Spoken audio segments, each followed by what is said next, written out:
Dobrodošli v prav posebni oddaji. Oddaji o materinskem dnevu. Dnevu, ko se poklonimo materam, njihovi ljubezni, predanosti in močnemu vplivu, ki ga imajo na naše življenje.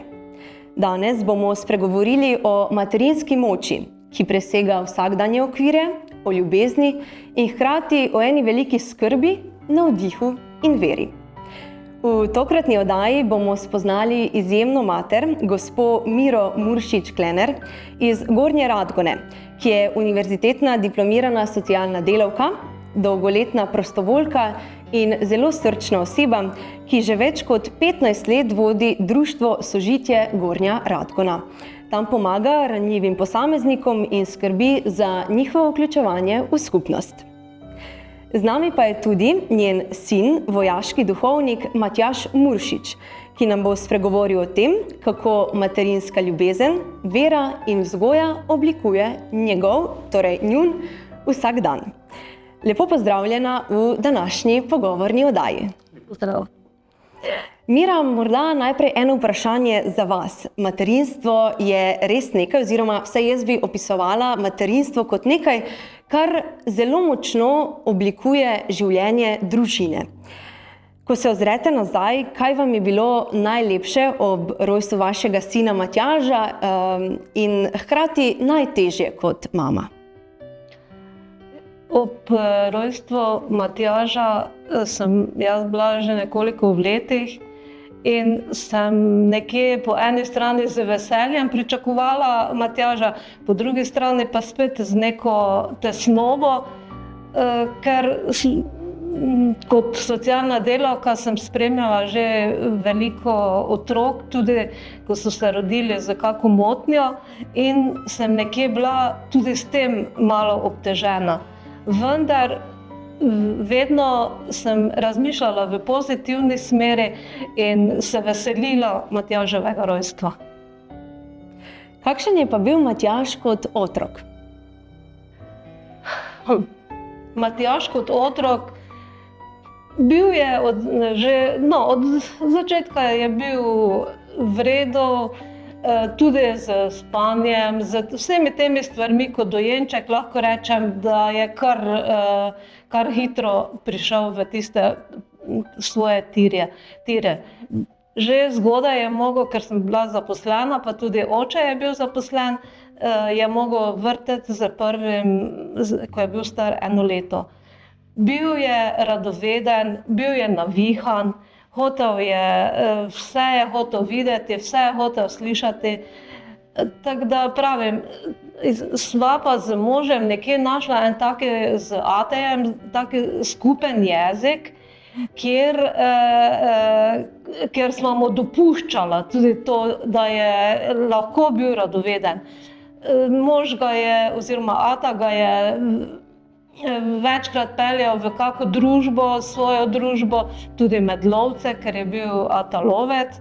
In tu meni včasih določene stvari niso pasale, ampak on mi je vedno rekel, on mora življenje spoznati z vseh strani, ne samo z ene. Tako da je že od malega nekje ta radovednost, hotel je vedeti vse. Naprimer smo imeli v Radgoni ta pomurski sejem, ko je bil tam 3-4 leta star, sva hodila dejansko vsako leto. In on je vse, od traktorjev do vsega, kar je bilo takega, tudi do živali, mogel je jahati in tako dalje. Tako da pravim, bil je zelo radoveden fant in smo mu pa to, da je bil radoveden, tudi dopuščali. Nismo ga nikjer mu postavljali nekih meja, tega ne smeš, to lahko ali kakorkoli, ampak sva ga nekje v tej smeri, da smo ga bolj na široko vzgajala. Tudi vedno ne bom pozabila ene psihologinje iz Gornje Radgone, ko sva bila na tistem 5-letnem pregledu, oziroma in takrat meni psihologinja pravi, mamica, ne si na tak. tak, na široko, ne. In to mi je ostalo vedno potem nekje tudi za nadaljnjo vzgojo, ne, da sem ga pač bolj široko sicer z omejitvami, ampak mislimo v tisti smeri, ki mu je to zadostovalo, tudi da se je potem naprej razvijal. Se strinjate z mamino oceno, a ste mogoče naredili kaj nagajivega? Se popolnoma strinjam z mamino oceno. Vesel sem, da sem bil vzgojen tako, da so mi bile stvari dopuščene, pa ne, da bi bil prepuščen, da bi lahko delal, kar želim, ampak ate vedno rekel, delaj, vse lahko delaš, ampak to moraš delati varno in moraš vedeti, kaj je prav, pa kaj ni prav. Da se ne spravljaš v neke nerodne situacije, v nevarnosti in te stvari. Zdaj, teh situacij, kaj sem špičil, to je oddaja malo prekratka za te stvari, ampak pomembno mi je bilo to, da mi je bilo to v otroštvu marsikaj dopuščeno, da sem lahko naredil, da sem lahko izvedel. Po drugi strani pa mi je zelo pomembno tudi to, da sem vedno imel tisto, kar sem potreboval, še več. Hkrati pa tudi, da sem vedno imel mamino in očetovo ljubezen. Oni dva sta me vedno imela rada. In to je meni bilo res tak stvar, ki me še danes zelo spremlja. In tudi mogoče je bilo to razlog, da do svojega 13. leta nisem hotel nikjer prespati, vedno sem želel, lahko sem bil cel dan kjerkoli, ampak domov sem moral iti spat. Naprimer, ko sem bil v šoli v naravi, sem vse kartice na tistih impulzih pokuril, da sem domov klical in celo staršem zagrozil, da bom prišel z taksijem domov, če ne bodo prišli po mene. Tako da so pol temu učitelji tudi rekli, ok, Matjaž, pridejo na telefon notri, da bodo lahko tudi drugi iz govorilnice malo domov poklicali. Tako da ja, sem bil zelo navezan, pa še zdaj sem na svoje starše, jih imam zelo rad, sem zelo rad zdaj pač z mamo, pa prej tudi z očetom. In ja. In ta navezanost in ta skrb en za drugega se tudi tukaj, zdaj v tej oddaji čuti. Kaj pa sta najraje počela skupaj, oziroma družina, kako ste v bistvu preživljali dneve, ko ste bili skupaj? Slišim, da je bilo tega skupnega časa res veliko. Ja, ko sem še bila, ko je bil manjši, sem jaz prišla iz službe, smo prišli iz vrtca, smo se najedli, mož je bil, ata je bil kar dostikrat po cele dneve odsoten, midva pa sva potem šla dol, mi v bloku živimo. In potem smo šla dol v blok, je bil tam on na igrišču, jaz sem tam bila pri eni sosedi, ki smo se ne toliko, da sem imela tudi ene vrste nadzor, kako se obnaša. Ne. Tudi drugače pa sobote niti smo skupaj preživljali na domu očeta, pri babici njegove. In po nedeljo pa tudi navadno smo šli skupaj k maši in potem preživljali tudi popoldneve skupaj. Ne. Je pa to, da z možem sva tudi redno hodila k sveti maši vsako nedeljo. Matjaž je ministriral, sicer tu je tudi zgodba, ne. Lahko rečem, da je zgodba. Jaz sem, ko je tam drugi, tretji razred hodil, sem ga jaz spodbujala, da pač bi naj šel ministrirati, ne. Ampak ne.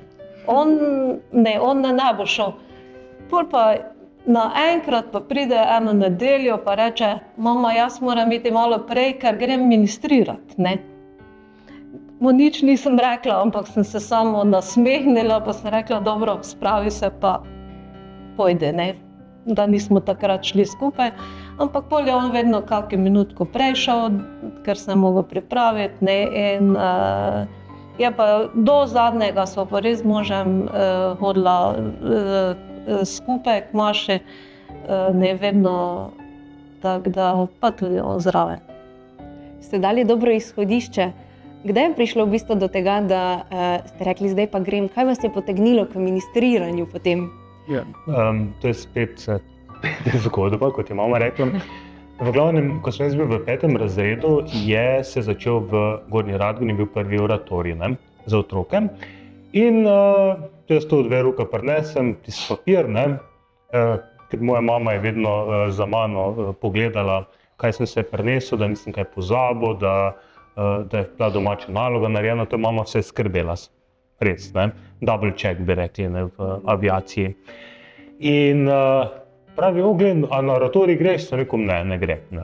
Zakaj? In potem ata pa je imel tak zelo zanimiv pristop, Matjaž, idi in če ti prvi dan ne bo všeč, drugi dan ne rabiš iti. Isto je bilo pri hrani. Poskusi, če ti ni všeč, ne rabiš več jesti, ampak poskusi pa moraš. In prvi dan jaz pridem iz oratorija in sem bil navdušen nad tem. Tam pa smo v tistem trenutku v Gornji Radgoni pa smo imeli 4 bogoslovce, torej študente teologije, ki so vsi duhovniki. In me je eden izmed njih povabil, Matjaž, mogoče bi ti začel ministrirati. Ok, in grem prvi dan, prvič med tednom zjutraj, med počitnicami k mašem in mi je bilo všeč, sem se tam dobro počutil, kaplan še povabil na zajtrk, potem sem skupedil in potem je to po naravni poti prišlo do tega, da mi je to postalo všeč, dobro sem se počutil, bili smo družba in tako bom rekel, je bila ena res lepa izkušnja tam v otroštvu. Kdaj pa ste potem začutili, da vas je Bog zares poklical, kasneje tudi v vojaškega duhovnika?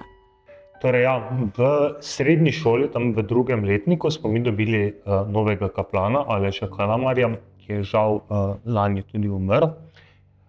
In zdelo se mi je tudi iz teh ministranskih let, da pa bi jaz morda bil duhovnik, ampak nisem videl nisem imel enega tistega vzgleda, ki bi bil mogoče bliže meni, moji osebnosti. Se mi zdelo, da moram biti zdaj preveč pobožen, umirjen, kar pa jaz po naravi nisem.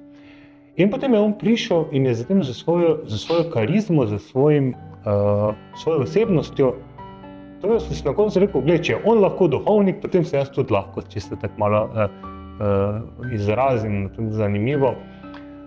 In potem je, bom rekel, tako zelo samoumevno bilo.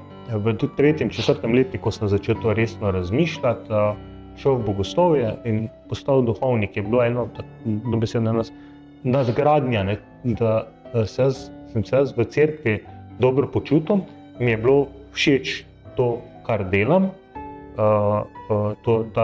te vloge in naloge duhovnika.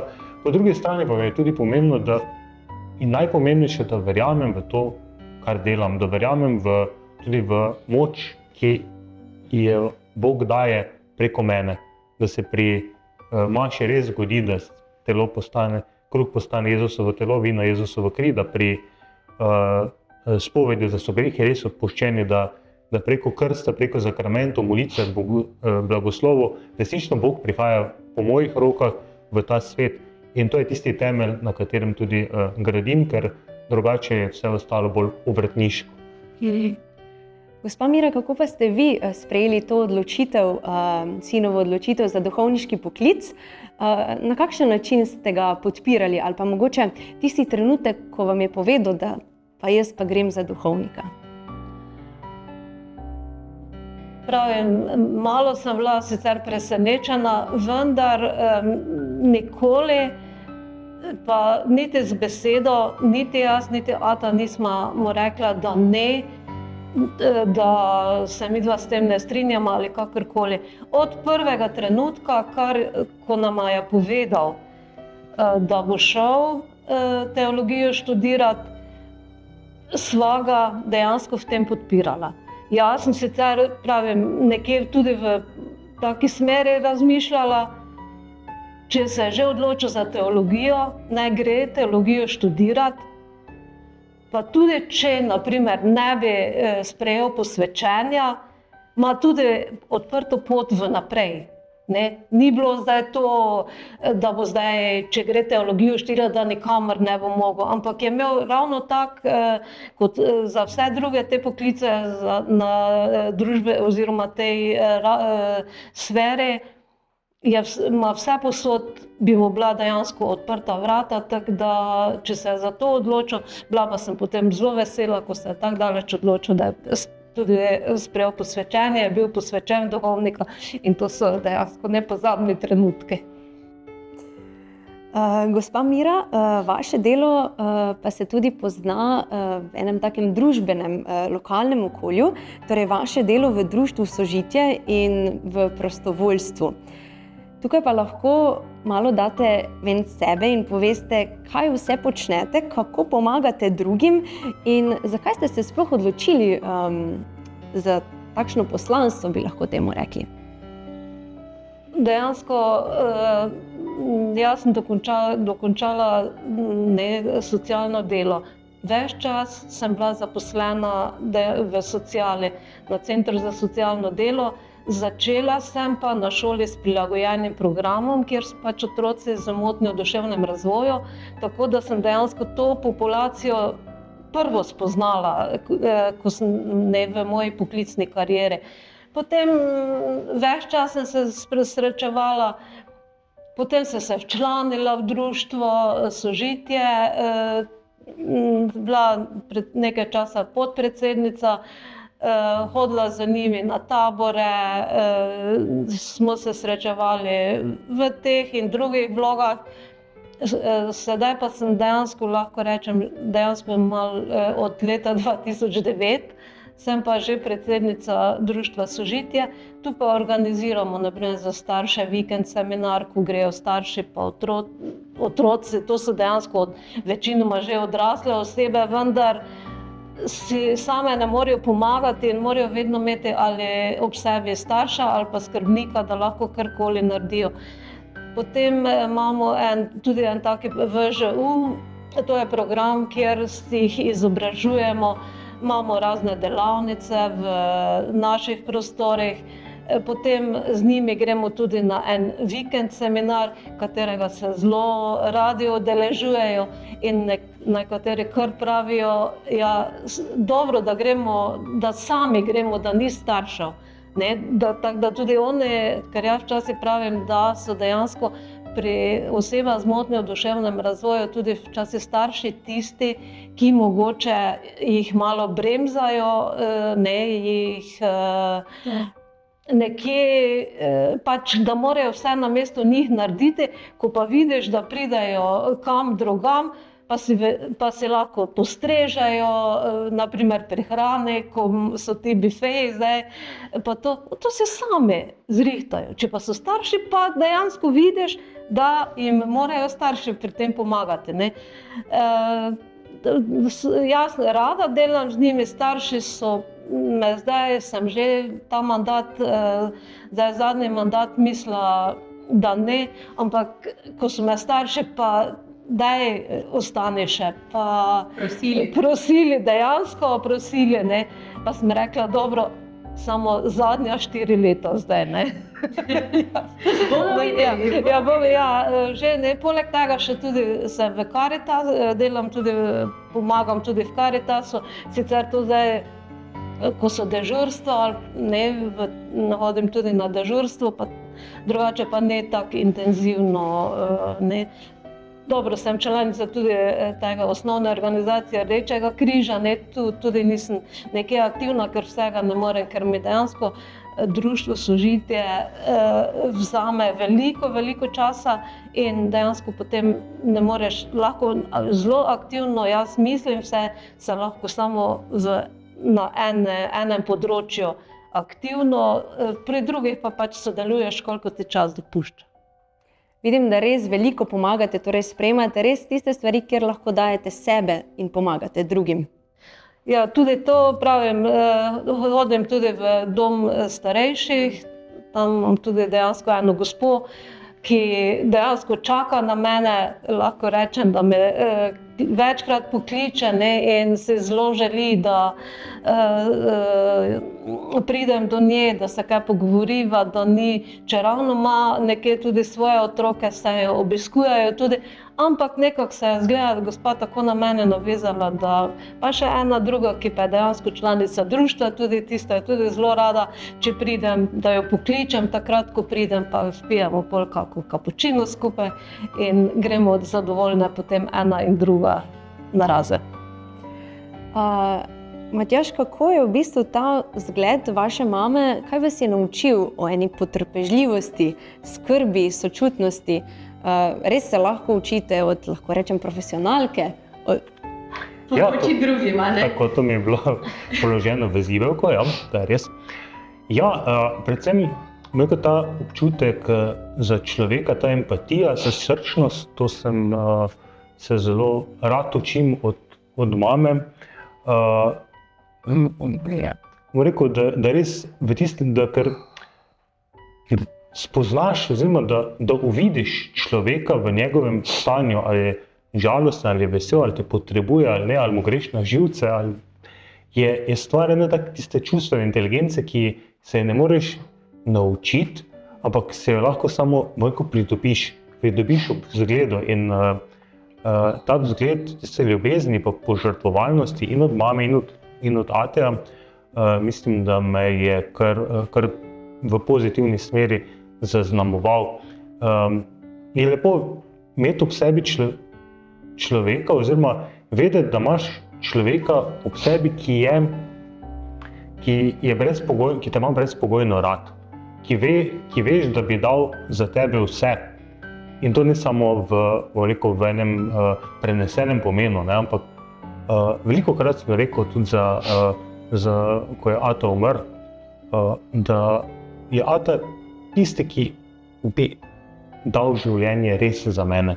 In tudi, naprimer, tudi za mamo, gotovo. In to mi je ena res tak lep vzgled, lepa izkušnja, da sem v tej ljubezni gor rasel. Upam, da me je vsaj malo zaznamovalo, pa da se me vsaj malo prijelo.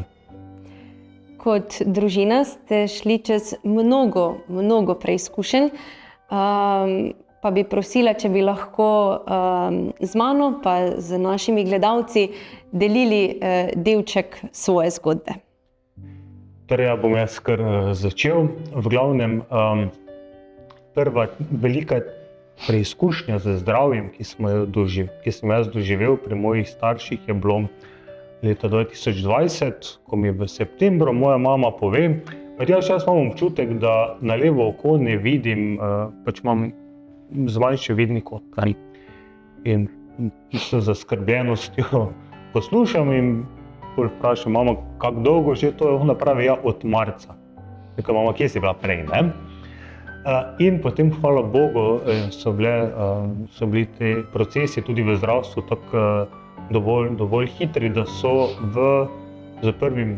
novembrom ugotovili, da ima mama en tumor na hipofizi, na možganskem podvesku, ki pritiska na očesni živec. In to je bil razlog, da je mama potem v začetku leta 2021 v januarju bila operirana v Ljubljani v kliničnem centru, da so ji ta tumor odstranili. In ko smo mislili, da smo že zmagali, pa se je v tistem času covida zgodilo, da je tudi mama na oddelku dobila covid, ki je pa šel čisto šolsko naprej. 5 dni slabega počutja, 5 dni z dodatkom kisika in potem 10 dni umetne kome in ventilatorja. In takrat smo z atejem bila dobesedno sama doma vsak dan, res trepetala, ko pride ura, da pokličejo iz bolnice. Nikoli nisi vedel, a je to kakšna bo novica. Posebej, ko te v nedeljo zvečer so mamo uspavali, v ponedeljek, torek oni pokličejo ob popoldan, ob 1-2. Sem bil v službi v Mariboru, v sredo in zazvoni telefon. in pravi sodelavki neznana številka in prav z tem pospešenim dihanjem dvignem.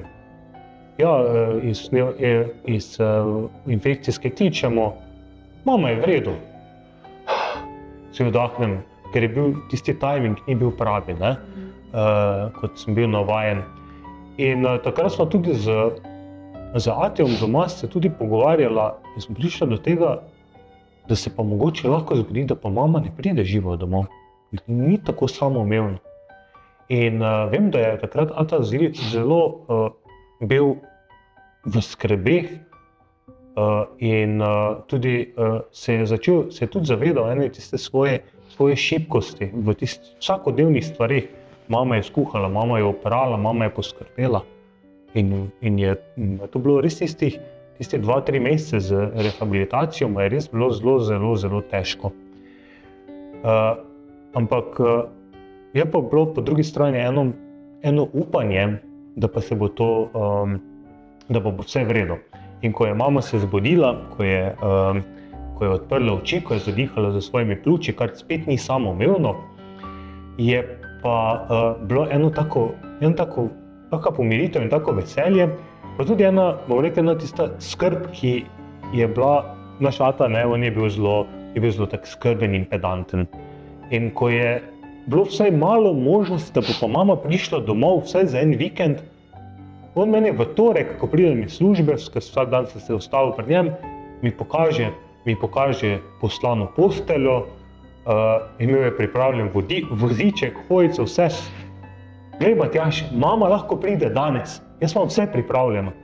In to je bilo pripravljeno mesec dni. Tako. On je v vsakem trenutku bil pripravljen, da mama pride domov. In ko je mama prišla domov, oziroma ko smo šla po njo v zdravilišče, se spomnim, smo šla z Atom z mojim avtom, pa pravi Atom, a lahko jaz peljem? Seveda ne pelji, ne? In ko so mamo pripeljali najprej z vozičkom in se mama dvigne in pravi sestra, no, gospa Mira, zdaj pa lahko tudi sami greste. In jaz se spomnim, kako je mama tistih par korakov naredila, se je sedla naprej in Ata pravi, a lahko nazaj peljem? Kako ja, ne? In takrat sem se, mislim, da po 20 letih se mi je zgodilo, da je zopet bilo tisto, da smo se vrnili v otroštvo. Ata vozi, mama na sprednjem sedežu, jaz pa zadaj. In mi je bilo prav res tisto prav lepo, ne, da smo res zopet prišli nazaj skupaj. In spomnim se, da potem, ko je še potem sestra prišla iz tujine, smo se srečali, smo šli na družinsko kosilo in je Ata povzel besedo in tudi rekel, ja, zdaj ta izkušnja nam je pa dala, da se zavedamo, da nismo samoumevni, da bo slej ko prej se zgodilo, da bo nekdo izmed nas zapustil. In potem pravi, prvo je, po naravnem redu sem jaz prvi, ampak ko želim si, da ko umrem, da se to zgodi na hitro in da ne bom trpel. In kljub temu, da je bila ta izkušnja smrti težka, se meni zdi, da lahko rečemo, da pa se po eni strani pa ta želja njemu uresničila. Kako je v bistvu to, ste že v bistvu nakazali, pa tudi v pogovoru prej, da ste nedolgo nazaj izgubili očeta. Če lahko mogoče kaj več poveste o tem, oziroma kako ste vse to skupaj doživljali, glede na to, da so bile zdravstvene težave že z vami, Mira, potem pa se je to v bistvu nekako še dogajalo pri očetu. Tako, torej moj oče je umrl na Božič 2023 zaradi srčnega infarkta, torej zelo nepričakovano. Jaz sem bil ravno na misiji in na Božič sem maševal najprej za Američane na severu Kosova in potem tudi za Slovence, za naše. In ko zaključim, pridem do nastanitve in se tam malo še pogovarjamo in pogledam telefon in vidim, mama, 2 neodgovorjena klica. Pa pospravim telefon, pa si mislim, dobro, no, bom že. pa mi nekaj ne da mira. Vzamem telefon, vidim sporočilo. Matjaž ata je umrl. Čakaj, so se ne, ne. Dvignem, vzamem telefon, mama dvigne telefon, se rekel, mama, ne. Pravi, ja, se rekel, pa kje, ne, pa reče v zdravstvenem domu, ne, živ. Pa se rekel, pa, a si ga ti pripeljala tja? Ja, ne, in potem sem mislil, ok, v redu, ne. Smo v življenju 250 pogrebov, od tega 150 srčnih infarktov. Razumem življenje, da se pač zadeva hitro lahko prekine, ne. In ja, in mislim, da je največjo težo tu doživela mama, ker je morala iti čez dva šoka. Prvi šok je, da se spoprijeme s to situacijo, da si svojega življenjskega sopotnika, svojega moža pripelješ k zdravniku, ga oddaš živega in dobiš nazaj mrtvega. To je bil prvi šok. Drugi šok pa je bil za njo to, ona zdaj to mora povedati. Ona zdaj to mora povedati okrog, mora povedati meni, mora povedati Patriciji, sestri, mora povedati bratu, mojemu stricu, njegovemu bratu. In gotovo je bilo za njo to zelo dolga, tistih par minut, ko jaz nisem dvignil telefona. Ker ona je to morala dati iz sebe in je to mi napisala. Ker je mogla to breme dati in je res to je tudi ena tista moč, ki jo v tistem trenutku imaš, da dejansko situacijo tudi, ko je najbolj tragičen trenutek, da tudi ravnaš trezno, da narediš tisto, kar je pač potrebno v tistem trenutku, ne. Ja. Kljub težki situaciji, ki jo čutim tudi jaz, pa zdaj ta trenutek čutim eno veliko hvaležnost, eno veliko upanje, da ste se veliko naučili o minljivosti in o tem, kako se imeti en drugega še bolj rad. Kaj vas je v bistvu ta izkušnja še naučila? Izkušnja vsega, tako očeta kot vaša bolezen, Mira. Ja, pravim, ne. Jaz vem, da so v času moje bolezni so veliko molili za mene. Matjaž se je zaobljubil, da če jaz pridem živa domov, da bo šel na romanje iz Gornje Radgone v Turnišče peš. Pripravljal se je v tistem času na misijo in on je dejansko to obljubo takrat izpolnil. Ne. In sem in Bogu in Matjažu in vsem hvaležna, da so molili za mene, da me je Bog obvaroval, da še lahko danes Matjažu pomagam v tistih stvarih, ko mu jaz lahko, ko še mu lahko, ne. Isto sem naredila pri možu, pač naredila vse, kar je bilo možno, ker zadnje čase pred smrtjo je sicer rekel, da ko je prišel po stopnicah, ker imamo stanovanje v 4. nadstropju, je včasih rekel, ja, da ga sapa daje, ne. Ampak ker sem pa vedela, da je vedno iskal zdravniško pomoč, ne, prej, ko mu je mogoče dosti manjkalo, sem mislila, zdaj, če bo nekje se kakoli bo težjega, da se bo odločil za zdravnika, ne. In prišlo je tako, kot je prišlo, na predbožični večer ga pelje k zdravniku, mu naredijo EKG, rečejo, da nič ni takega, čeravno je dejansko govoril o tem, da ga roke, ne, da ga boli v rokah, da ga tu noter boli in to, ampak zdravnik je rekel, če bo karkoli narobe, pridite nazaj. Ne. In seveda, mogoče, pravim, jaz sem tudi to že razmišljala, mogoče bi jaz takrat mogla malo bolj vztrajati na tem, da se ga kam naprej odpelje, ampak nikoli nisem bila tista, ki bi nekaj vsiljevala, niti Matjažu, niti možu, ampak sem pač z nekimi dejstvi se vedno sprijaznila. Ne. Potem peljem domov, na božični dan je bil tako, zjutraj sva še zajtrk imela, če smem to povedati. Zajtrk imela, potem sem jaz rekla, da bi šla k Maši. On je rekel, jaz ne morem, ker mi ni dobro. Sem rekla, dobro, pol pa bom sama šla. Malo sem šla pač vznemirjena, oziroma ne, ker ne vem, kaj se lahko zgodi. Sem še pol nama kosilo naredila, sva se najedla, ni dosti jedla, pač imela smo kosilo. Pol pa gre on v sobo, pa ga vprašam, ker sva imela navado, da sva po kosilu spila ali kavo ali kapučino. Pa ga vprašam, kaj bi kavo ali kapučino, ne čaj. Te pa sem jaz vzdihnila. Te sem vedela, da nekaj ni prav, ne. In če tisti čaj skuham, spijeva tisto, pa še šel nazaj v sobo, pa pride čez čas ven iz sobe pa pravi, daj, pelji me nazaj k zdravniku, meni je preveč hudo, ne. In potem se zrihta sam, brez tega, da bi mu jaz mogla karkoli pomagati, ne.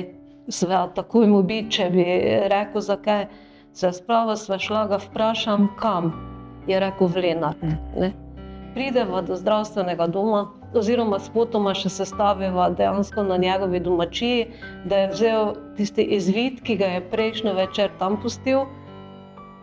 In prideva tja, sva lepo sprejeta na hitro, ko pa on se vleže tam na tiste, pač na to mizo, kjer so EKG-je pa to delali, ne. In mu začne EKG delati ta medicinska sestra in te pa sem videla, da je ona se spremenila dejansko, sem vedela, zdaj pa je nekaj zelo narobe. In jaz mislim, da je že začel odhajati, kako se je on vlegel na tisto mizo, ne. Mene so potem ven in potem 1 uro sem čakala, da so ga oživljali, ampak ni mu bilo več pomoči, je rekel zdravnik, ne. Potem so prišli ti trenutki, kako povedati Matjažu, kako povedati njegovemu bratu, ker sta tudi, z bratom sta tudi zelo, zelo povezana bila. Ona dva sta se, ker sva midva hodila tja skoraj vsak dan, brat ima pa hišo, novo hišo poleg stare hiše, in ona dva sta se na dvorišču srečala, in ona dva sta po pol ure tam na dvorišču stala, sred dvorišča in se pogovarjala, ne. In jaz vem, da sta bila zelo povezana in brat je bil tudi zelo prizadet, tudi tako kot Matjaž, ne. In to so bili potem trenutki, vendar na nek način, verjetno z Božjo pomočjo, sem zmogla te stvari urediti tako, da je bilo dejansko tudi za vse nekako prav. Ja. O preizkušnjah pa nista pozabila na vero. Marija je naša nebeška mama. Kaj vam pomeni ta odnos, pa mogoče začnemo tukaj pri Matjažu? Torej,